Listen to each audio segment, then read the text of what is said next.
A choking, dry-eyed smog of disappointment, pooling in the drops and troughs of suddenly uncertain ground. Mud yards with here and there the smoking wrecks of ideologies, their wheels and radios gone. Rivers of litter rustling in a swollen course below the sky's black drag, and in the ditches mustard gas, a mulch of sodden colouring books, imploded television sets. These are the fretful margins of the 20th century, the boomtown's ragged edge, out past the sink estates, the human landfill, where the wheelchair axis paving quakes, gives way like sphagnum moss beneath our feet. It's 1999, less like a date than like a number we resort to in emergencies. Pre-packaged in its National Front bunting, its millennial mummy wrap, the zeitgeist yawns, as echoing and hollow as the Greenwich Dome. It's April 10th. We find ourselves in Red Lion Square, caught in the crosshairs of geography and time like sitting ducks, held always by the surface tension of the instant, by the sensory dazzle. Constant play of light on neural ripples, fluttering attention pinned to where and when and who we are. The honey trap of personal circumstance, of our familiar bodies, restless in these chairs. Our stories, our back continuities that herded us down separate tracks towards this room, this mutual dark. Our various threads converging with the history of this location, braided into a macrame of event unique and unrepeatable in space-time. From this complex lace of moment, all our strands of individual information stretch away towards their different points of origin, through how we got here, winding back to where we're from. In my case, that would be Northampton, an unprepossessing blur on the M1 halfway to Birmingham. At Naseby Fields outside the town, Oliver Cromwell closed the English Civil War in a display of brute Darwinian politic. While near my house there stands the church where Francis Crick attended Sunday school before he went on to discover the dual helix that had really made all creatures great and small. Crick was a pupil at Northampton Grammar School, next door to the asylum where John Clare was kept until his death. This was the place where Arthur Machen once performed before the inmates in a group of travelling players. He remarked that those who drooled and cackled most amongst the audience turned out to be the warders and a local reverend, which possibly suggests the flavour of the place. The Conway Hall event seemed promising, a day's symposium on real magic. That's assuming everybody could agree on what was magic, let alone on what was real. Things could turn baleful over lunchtime drinks and a cheese ploughman's. Ontologic punch-ups, people's holy guardian angels offering each other out. Spill someone's pint and they'll draw threatening sigils in the froth. Thelemic away supporters chant, "There's only one Perdurabo, Tatvars out for the lads." The safest angle of approach would be to start by pinning down reality and let the magic take care of itself, but where shall we begin? With Cromwell polishing his wart before the ride to Naseby? Or with Francis Crick half listening to the story of the garden and the serpent fidgeting on his hard bench at Sunday school? Perhaps with Machen improvising madly in the madhouse grounds? Best start with the basics. Best make sure we're all on the same page. The universe began, according to 17th century Archbishop Usher, at 9 in the morning on October 23rd, 4004 years BC, though later evidence suggests things actually commenced 15 to 20 billion years before. This may have been with a spontaneous explosion from a point within a quantum vacuum, though more recent work describes our whole continuum as a 3D facet on a 4D crystal that's expanding rapidly within a 5D liquid. Deeper quantum theory, meanwhile, has implied that our material universe is but the secondary product of a primal information. In the beginning was the Word. Our sun flamed into being some 10 billion years ago, our planet some 5.5 billion years thereafter. It took some 600 million years for scabs to form atop the blazing magma. Within only 50 million years of this, life makes its debut. Eden was white-hot and radioactive. Eve and Adam were both anaerobic, breathed formaldehyde and cyanide. Time passed, 3,000 million years or so. Landscape and culture gradually emerge, burned in like details on an exposed Polaroid. This current spot becomes Red Lion Fields, 17-acre paddocks ranged about the Red Lion Inn. The tavern's name, London's most common, has a touch of alchemy surrounding it, retains a whiff of the alembic. Red Lion Square itself is not set out till 1684. Nicholas Barban is the man behind the scheme, strongly opposed by lawyers in the Gray's Inn Road, prototype eco-warriors who fear the square will spoil their view. Pitched street fights soon ensue between the barristers and builders, one side hurling writs, the other bricks. The builders win. By 1698 the square's complete and will attract its own peculiar fauna. Jonas Hanway, the first Englishman to carry an umbrella, muscular Christian F.D. Morris and his unintelligible sermons, silent movie queen Faye Compton, flickering visions, faltering visionaries. Back in 1661, some 20 years before the square's conceived, it is decided that Oliver Cromwell should be tried, condemned and executed for his crimes against the monarchy. The fact that Cromwell has been in the ground since 1658 proves to be no impediment. Dug up from his Westminster Abbey tomb along with the remains of Ireton and Bradshaw, his confederates, the Lord Protector is dragged to Red Lion Fields and laid out overnight there at the inn before the morning's trip to Tyburn for beheading and dismemberment. Stretched on the beer-stained boards through the long creaking watches of the dark, the relic, 3 years dead, retains a stoic, Puritan indifference. Lank hair fused now with the fraying scalp, cobwebs of brain, disintegrating memories of smoke and insurrection crusted on the inner skull, which urban legend situates beneath an obelisk in the square, a brittle egg of spite and discontent. Come the mid-1800s and you can't move for pre-Raphaelites. Edward Burne-Jones and William Morris lodge at 17 Red Lion Square. Morris knocks up some shelves to fill the new address, has a sawdust epiphany and ends up opening a furniture shop down the street at number 8. John Ruskin often drops by for a chat on socialism or armchairs. 5 years before Burne-Jones and Morris moved to number 17, in 1851, the address is residence of Dante Gabriel Rossetti. In his tenancy agreement, it is stipulated that the models be kept under gentlemanly restraint, as some artists are known to sacrifice the dignity of art to the baseness of passion. Reek of sex and turpentine, laudanum afternoons, and somewhere in the future his beloved Lizzie Siddal hauled like Cromwell from her grave in order to retrieve the poems that he's buried with her. These are not our promised resurrections. Mortal doubt sets in. Nearby at Gray's Inn, 4 Verulam buildings, in July of 1899, Amelia, the first wife of Arthur Machen and his partner of 12 years, succumbs to cancer. Stuttering gaslight in the ochre smudge of their front bedroom. Amy's sudden burst of twilight language slurred by morphia. Her husband's tearful, helpless promises. The works that he'll be known for are already at his heels. The Great God Pan, published 1894. His most ingenious Chinese box, The Three Impostors, published 1895. Only 2 years ago, in 1897, he's wrapped up his latest novel, reached the summit of his Hill of Dreams. Now, the descent, the downslopes of bereavement, melancholy in a treacherous scree. One false step starts a landslide, thundering and incoherent in the breast. The black seal is depression.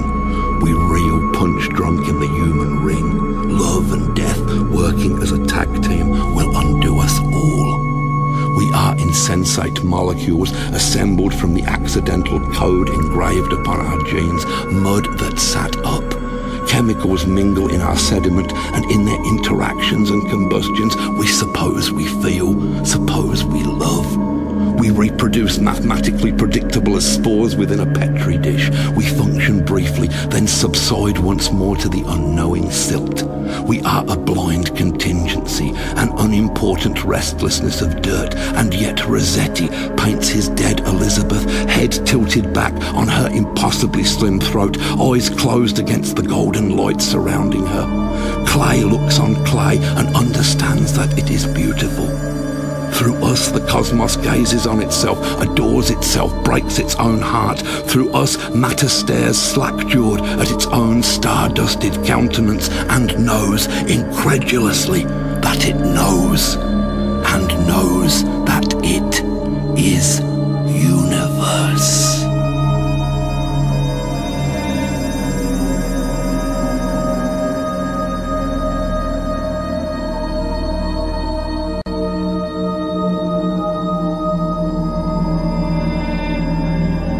Right from the start, existence was a worry. There have always been these long, nail-biting stretches of anxiety. After the fuss and fireball of that first Big Bang, there was no follow-up, just silent blackness lasting for millennia. The elements of substance were in place, but form would still take time. One flash, then that uncertain pause. The universe as a substandard firework no one dare approach. Was that it? Protracted hush in that vast auditorium. Occasionally a cough of gamma rays. The tense pre-curtain dark extended for 1,000 centuries. First night nerves there in that first night. The quantum tingle of anticipation.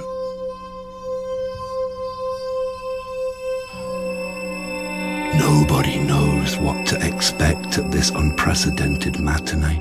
The author, if there is one, has no track record. The black decor yields no clue as to the drama yet to come, save to suggest it may not be a comedy. What if it's something difficult and modern? Samuel Beckett with neutrinos. Meanwhile, the racket of existence tuning up. A rhythm quartet of primeval powers, the weak force, gravity, electromagnetism, the strong force. 4 titanic virtuosi, newly born and unrehearsed. There's no sheet music, there's no set list. Nothing for it now but improv jazz, although let's keep it tight. No room for solos. If the start conditions of the cosmos should be out by only half a beat, the weak force weaker, or the strong force fractionally more butch, then matter will not fix, and things will have no glue, no riff, just an undifferentiated background noise. The long, uneasy silence following the first event extends. The darkness shifts uncomfortably, and then, above, just as we've given up on them, one at a time, the stars come on. Imagine it. The stage lights go up slowly on this theatre of marvels. The breathtaking glamour of the painted background flats, their incandescent detail. Glimmering cloud towers risen from the nebulae like fingers, baby suns condensing at their tips along a diamond cuticle. Atomic decoration. The sheer grandeur of this set design illuminates the whole amphitheatre that surrounds it.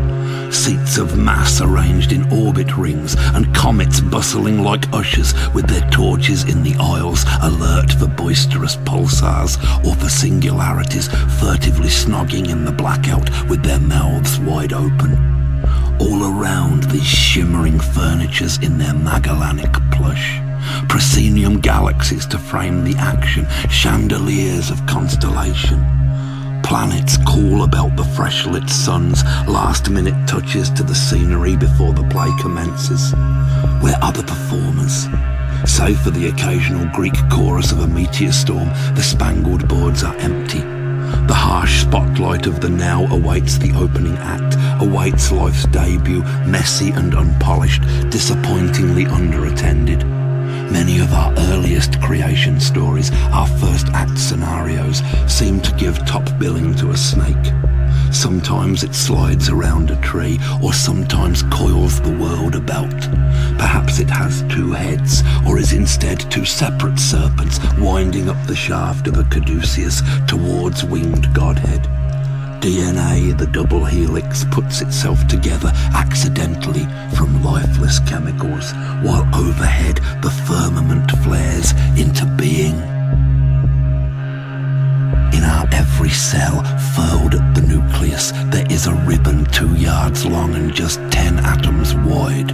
Over 100 million miles of DNA in every human individual, enough to wrap 5 million times around our world and make the Midgard serpent blush for shame, make even the Ouroboros worm swallow hard in disbelief. This snake god, nucleotide, twice twisted, scaled in adenine and cytosine, in thiamine and in guanine, is a one-man show. Will be the actors, props and setting, be the apple and the garden both. The player bides his time, awaits his entrance to a drum roll of igniting binaries.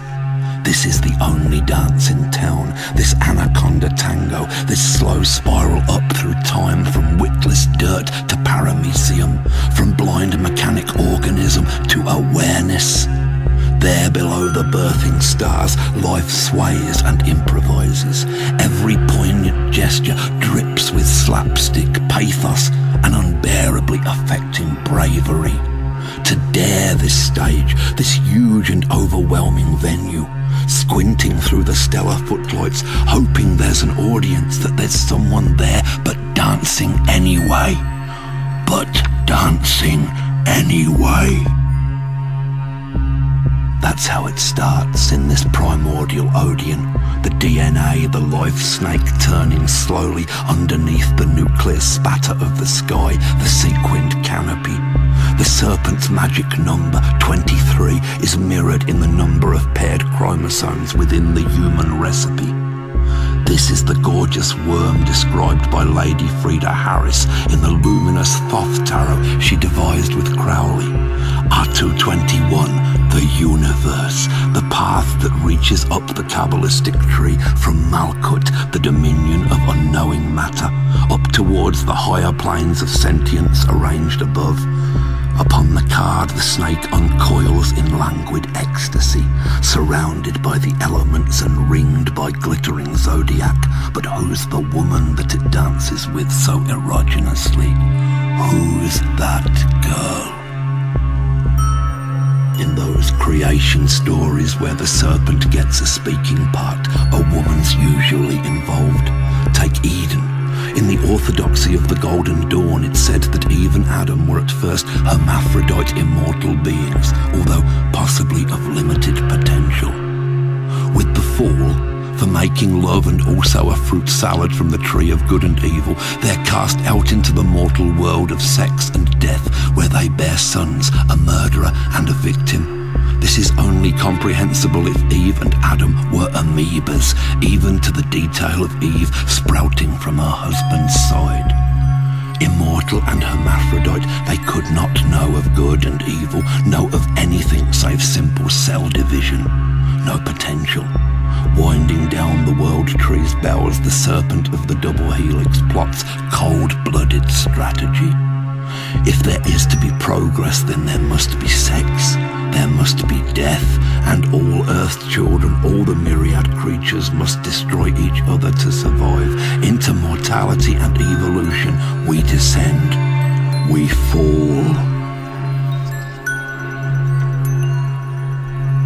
These dance steps, love and death and loss and war, are in our choreography from the beginning. Here is Cromwell wrapped in musket smoke. Here is Rossetti weeping by the graveside. Here is Machen watching Amy die and plunged in an abyss of grief, life with its ups and downs. Look closely at the dance. You'll notice that the woman leads. The serpent lets her guide its every move. Who is she? See her circle, see her tilt and arch and curtsy, see her dip. She is our solace and our comfort in this wilderness of stars.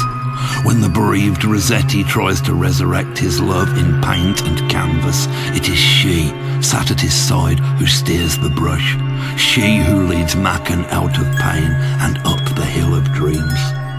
Look closer still, and she is hardly there at all. Pale and ethereal, translucent, made from moonlight. She is life's sole partner in this waltz of being, yet she is imaginary. More than this, she is imagination, the most beautiful and splendid partner we could ever need, could ever hope for. Naked save for moonshine, save the borrowed finery of Isis and Selene, she inspires our dance to new and unfamiliar steps, gives us the come-on. Sexier than anything, imagination moves our feet upon the rungs of the genetic ladder, leads us from insensate slime and into consciousness, dances us up from dumb, cold mud into the blazing heavens. This, then, is the universe, the great romance. Flesh and imagination cling and glide beneath a wash of stars. Awareness spirals up, out from the weight and dark of conscious circumstance, into the lunar shimmer up above, into the dream.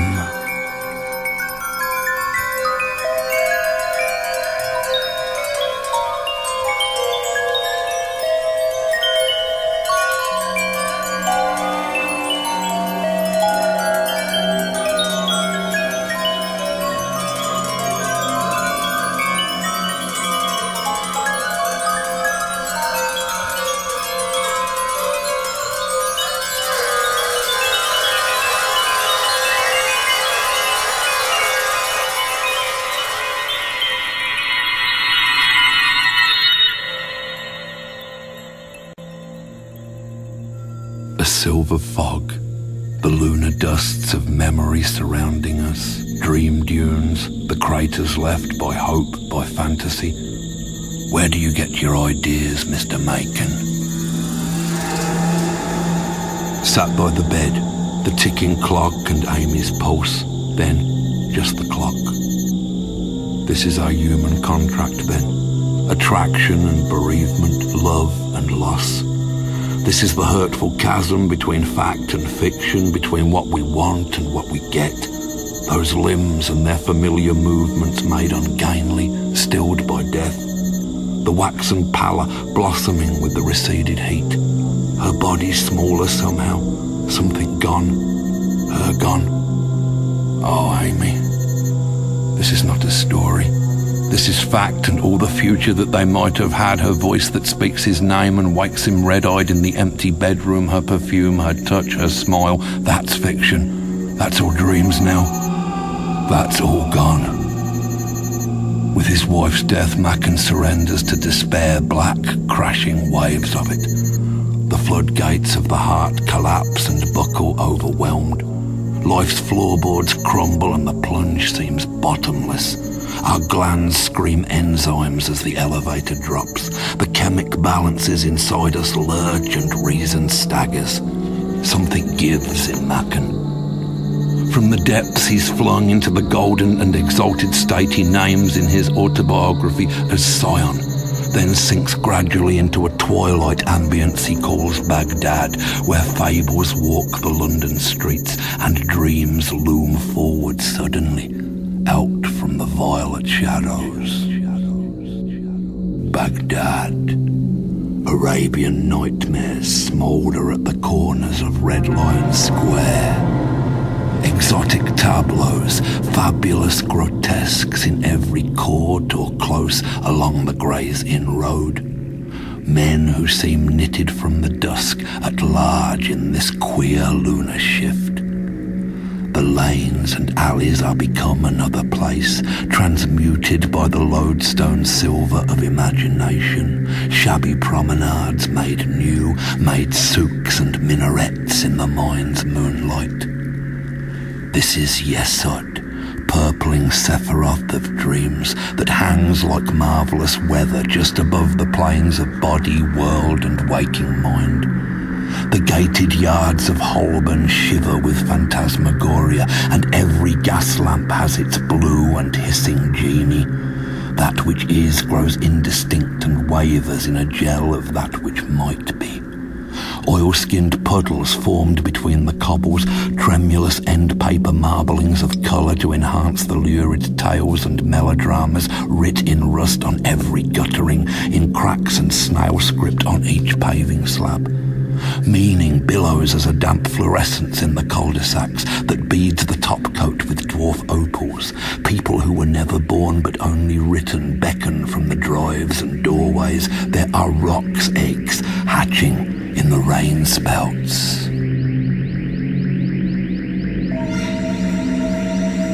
Machen wanders spellstruck in Baghdad, is jostled in its ghost bazaars and swelters in its amethyst humidity.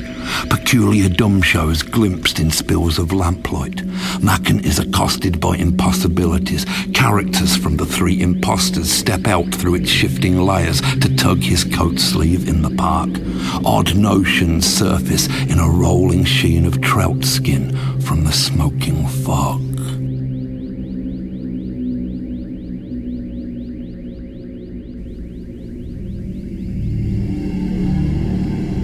Everyone knows this moon town that has ever dreamed or wondered. In our reveries we window shop at its emporiums, and in our fevers ride wild steaming horses down its avenues. Some people pass their lives amongst its phosphorescent street fairs, wide-eyed in the lurid sideshows of imagination. Fantasies of sex and money, lottery pornographies. Some lose their reason, lose their A to Z, circle forever on obsessive ring roads looking for an exit ramp to get them off this astral flyover, to get them down. Still others thrive, swaggering expats of reality who work the export angle, crafting dreamland bric-a-brac for sale at a considerable markup. The oniric carpetbaggers, artists, writers, sculptors, sorcerers, tycoons of fancy, speculating, long on made-up futures, sauntering the silvery parades, a tall-tale aristocracy. Moon dandies with their pockets full of brushes, pens, and fireflies. Plumes of imagery are kicked up from their spats at every step. Machen and Morris, Burne-Jones and Rossetti, J.D. Watson, co-discoverer with Francis Crick of the dual helix, dreams of interwoven stairwells, and the structure of the DNA is suddenly made clear. These are not tourists in the moon-soaked muse of the unconscious, but explorers. In their oils and their vignettes they'll chart these crescents, catalogue their flora and their fauna, sound the well at the world's end and time its echo. They list its pleasures and deliriums. They track the spoor and footprints of its horrors.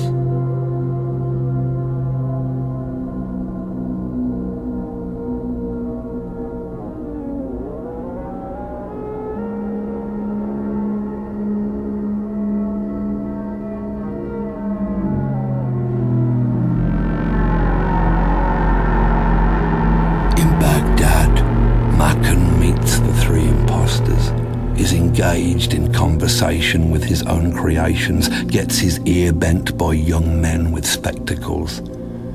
An eerie process is implicit here. First, born from primal nothing, there is radiation. This will cool and crystallize to matter, which will, in time, somehow organize part of itself into organic life. This life becomes aware, begins to think, begins to dream. Then, in Baghdad, the dreams start answering back. The written page becomes too frail a barrier. Things start to tear their way through from the other side, almost as if the realms of waking substance and of fantasy were not two separate worlds at all, but were instead gradations on a smooth continuum, a single stream that trickles in the crystal-littered gutters of Baghdad.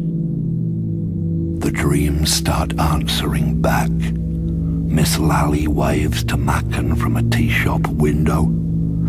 Elsewhere, in Connecticut, a ghostly form is seen in cloak and hat in the abandoned house once owned by stage magician Walter Gibson, who, as Maxwell Grant, spent several million words there writing the adventures of pulp mystery man The Shadow, with his cloak, with his slouch hat. Sat at a sandwich bar in Westminster, I meet the sharp South London wide boy occultist that I'd created some years previously for a US comic book. He looks at me, he nods and smiles and walks away. Years later, in another place, he steps out from the dark and speaks to me. He whispers, "I'll tell you the ultimate secret of magic. Any cunt could do it." In top hat and tails, the lunar dandies pick their way between the argent drifts.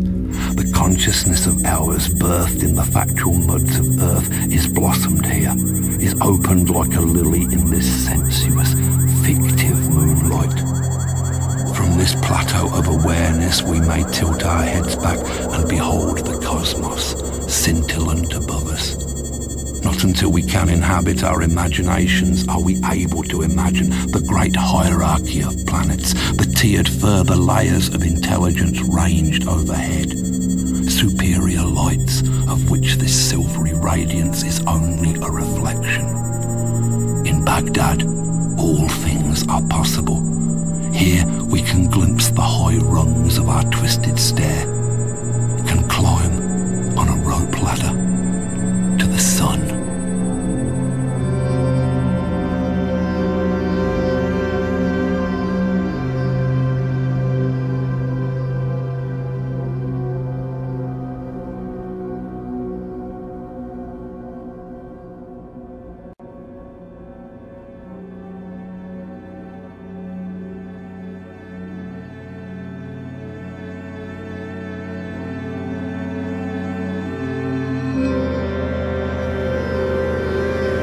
Imagination is a lovely quicksand without will to govern it. Silver alone will not suffice. It must have a purpose. It must be alloyed with gold.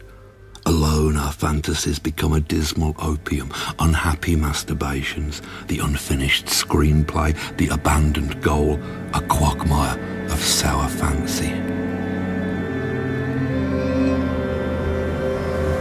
Raised from mud to moon, we find we think, dream, have a personality. We start to wonder who this we is. Looking up, we squint into mysterious brilliance. We can't rest here. The DNA coil that we are snakes up through time, not space alone. Its tail drags in the plankton black of what we were. Its head strikes up at what we will be. Matter becomes aware, and then aware that it's aware, aware of mind. Next, in a universe of information, we glimpse meaning, glimpse a core of essence, we deduce a soul. This holy shimmer of significance is what is missing in Rossetti's poems after Lizzie Siddal's death, was there in those he buried with her, burning in each line, the ghostly, unrecoverable flame of art. Art, a fire ungraspable, cannot be shammed. It must be true, and more than this, be truth itself, a blood of light at meaning's heart. Art is the highest, the most rarefied of human works, and the most arduous. Beauty is easily imagined, but its realization will require a greater faculty, require long yards of golden toil. This path is steep.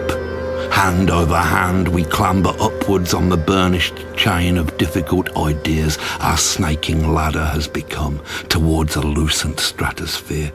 Dream and determination must be wedded if the summit is to be achieved. The different metals of the sun and moon must plait together in a flawless braid.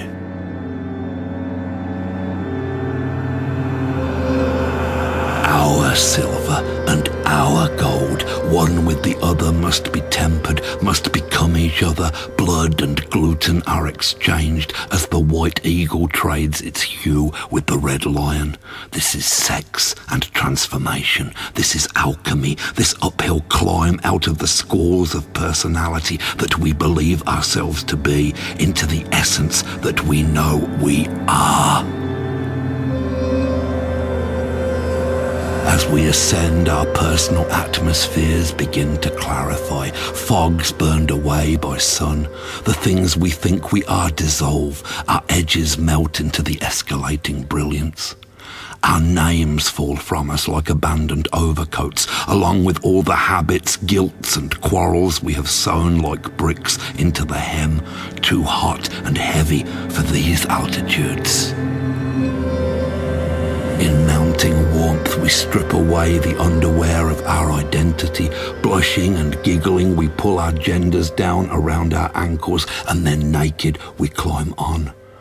The he and she of us become a limitation to our pleasure, sloughs away in favour of a more erotic possibility, the limitlessly horny intimacy, if we could become each other.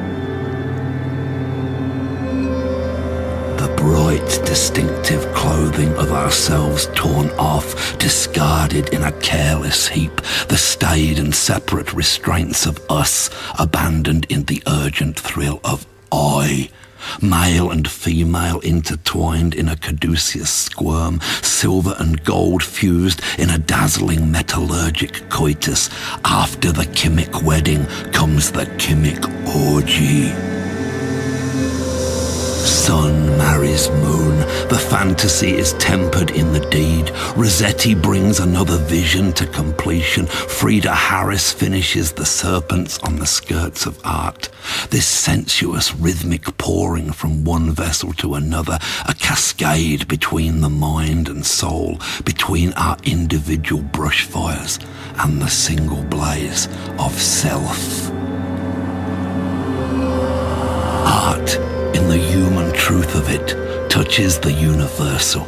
Seeing art, we recognize a thought we had but could not utter, are made less alone. The eerie sense that there's just one of us. As species or as individual, these are our only stairs. No route save up into the brilliant haze. From past to future, every instant is a rung that we shall never tread again. In soul, dead matter is redeemed, mute loam revealed as a receptacle of meaning, deathless information endlessly reflecting in a stainless glass, and up, hand over hand along our shining fetter, up from flesh nailed by 4 points to matter, we are resurrected as a bliss of weightless code, a steam of language. It's April 10th, a church bell's reach from Easter. Cromwell, Lizzie, Siddal, all of us, dragged from the vaults of earth to see the sun again. And in its shining, we remember what we are, and by its waking rays, see what we've done while we have been asleep. And oh God, whose is all this blood? As species or as individual, we approach the moment when the lights go on, the point of comprehension and of revelation, of apocalypse. The sum of human information doubles ever faster, every 15 months and counting. The reaction at the core of us tips over into critical. Our crisis is approaching. Though it may be in the late Victorian pornographic sense, pulse racing, human history convulses, nearing orgasm. Keep climbing, up into lucidity, the world below monstrously visible from here. All our cathedrals, our rape camps and our crematoria. Don't cry, my love, keep climbing. We are each other, are the dead and living. We are Arthur Machen, and the odd thing is that when our wife died, it was we who went to heaven. We are Dante, Gabriel, Rossetti as they jemmy back the damp pine lid, and on the greening bones her hair like gorse fire still. And we will never write again. Don't fall. It It seems we've struggled for so long, we've trampled on the backs of apes to clutch the muddied hems of angels. Don't let go, don't slip, don't falter. Now the meter of our feet grows swifter on the rungs. Keep rising, up into the snow-blind glare. This is sex, this is alchemy. The rhythms in the loins and in the crucible become identical, start slow and finish fast. Golds and silvers stirred together, mind and motive, force and fancy, male and female, smelted to sublime hermaphrodite. We lift into the pulse and pour, into the fuse and flow, into the day. And it is now, and we are by this heat distilled, and it is now forever. And we step out in the white-hot streets of Sion, and in their radiance, we know ourselves.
The molten marble swirl of cumulus wheels over brass-lit chimneys, gilded slates, each breeze a diamond breath upon the nape, and underfoot a pavement of York stone, the gorgeously eroded slabs, Silurian photographic plates with fossil afterghosts of ammonite or hydra, half exposed upon their cold and slow emulsions.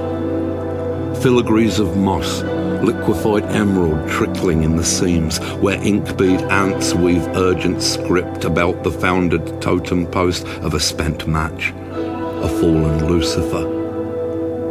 Blind destinies of wind have scored unfinished symphonies in litter on the gutter's stave. An unrecited music hangs implicit through the fanfare lanes of Sion.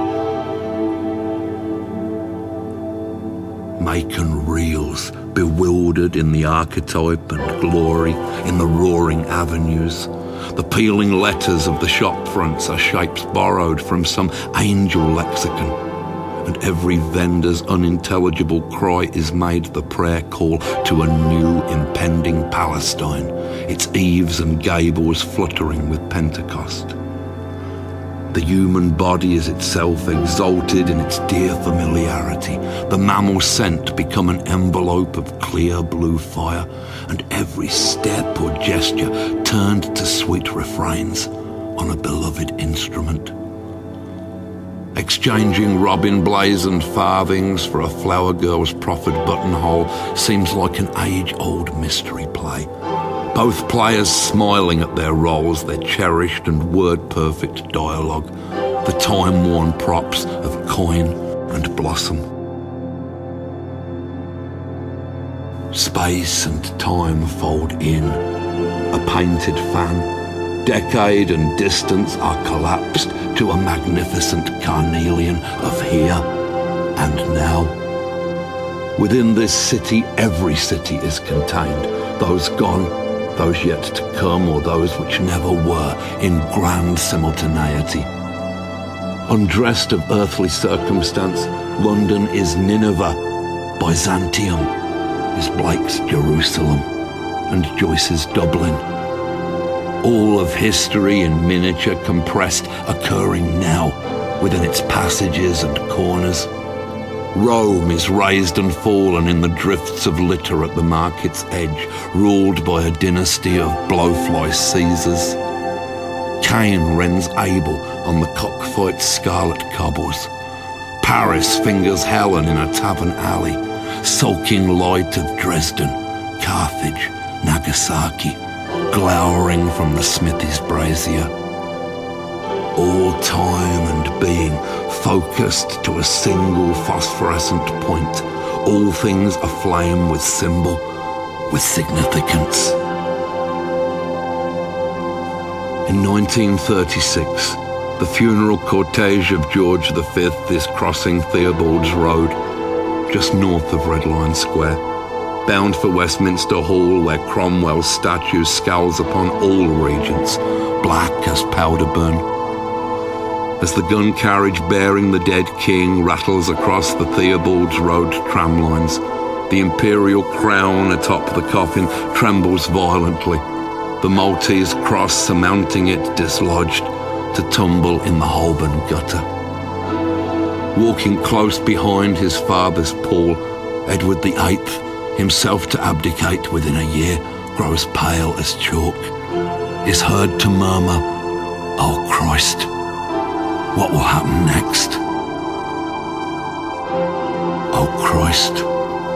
The cross rolls by the curb, there in the soot and sweepings, the tobacco spit. In Sion, every incident is symbol, every symbol is immediate and real, the seal of the most holy, trodden in the mortal filth and dirt. Oh Christ, yet there is meaning here.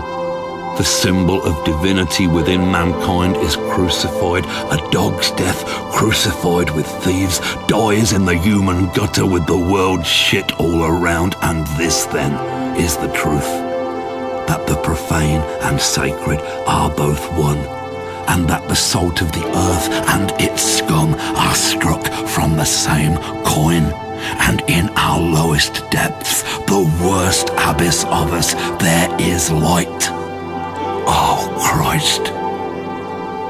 Christ in all of us. And Arthur Machen, in Amelia's death, finds his Golgotha, finds his place of skulls, his Calvary, is taken down into the black earth of his grief, his heart become a vast stone rolled across the door. We write fine words and think we play the master game, and all the time it's only snakes and ladders. One wrong throw and down we go, and down, with the dead beauties and the Lord protectors and the Hanoverian kings. Yet Machen somehow finds an exit, stumbling in his wretched dark, led blinking like a pony from the pits of Gwent into the daylight, into Sion. Every sound and colour singing like a hallelujah choir after the long and lampless silence of the tomb. Above Gray's Inn, the precious ore of daybreak streams hot from a forge of cloud, and sad Nigerian angels sweep the crossings in the unawakened streets, and everything, even the pain of life, is perfect, golden. Machen has his timeless day in this harmonious city, Sion, Tiferet, then parachutes on foaming silks of grace, descending down to Yesod, to Baghdad, and thence to the material earth below, where he will soon become initiated in the Golden Dawn, perhaps that he might better understand where he has been, into the Golden Dawn itself. The sole sun blisters on the lip of the horizon, and across our black and anguished fields, the sudden flooding light of revelation, of apocalypse. This fourfold city is inside us, waits insisted in our future, and our days are the flecked alabaster stairs of its approach. with this great destination realised, then are the gates of us flung back, and we are made at last full citizens in the country of ourselves, its Catalonian light. Mad, naked and ecstatic, sunken to our knees in the torrential dazzle of these streets and fountains, this appalling, frightful beauty. We parade with the magicians on the endless plazas of the sun and watch them trail gem-warted fingers through 6,000 centigrade degrees of photosphere. We walk there at their side, become them, are at last our true and only self. We flourish, we ignite, and as with each, so with us all.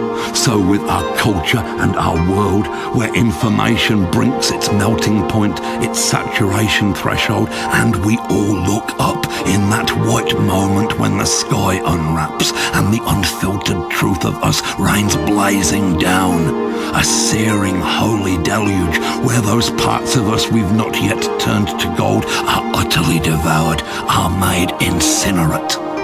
We know this moment, and we know its name. We boil away into this mantic brilliance, this consuming luxury, and you can hold my hand, love, for it is your own. We are combusted, gowned in a pre-Raphaelite inferno, in the furnace tongues of our own possibility. We rise like Albion into our one real life, and tell our souls in syllables of sweet and dreadful light. And Machen is returned at last to these familiar boulevards, his passport stamped with gold and silver inks for Siam and Baghdad. Locating hat and gloves, he goes out walking in the Holborn evening, where each row and railing that he sights upon holds meaning as a rose holds dew. The old town stretched about him is made luminous with sense, its colours on his cheek, his sleeve. A watercolour light is ribboned azure in Red Lion Square. The future pauses, waits its cue to happen. He can't see the street lamps. He can't see the skyline for the glow that's in his eyes.